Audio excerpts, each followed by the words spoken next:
Sir அது என்ன sir இது அரசியல்? தமிழ்நாட்டுல எதுவா இருந்தாலும் திமுக கணக்குல எழுதுறது, கலைஞர் கருணாநிதி மீதான கணக்குல எழுதுறதுன்றது ஒரு ஒரு அரசியலா இருக்கே. இல்ல அதான் உண்மை அதுதானே. உண்மை. எங்க போனாலும் எல்லா சூழ்ச்சிக்கும் கருணாநிதி பேர் தான் நிக்கும்.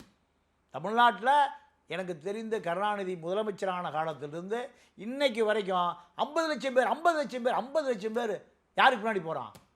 எவன் கருணாநிதிய துரோகின்னு சொல்றானோ அவனுக்கு பின்னாடி போறான்.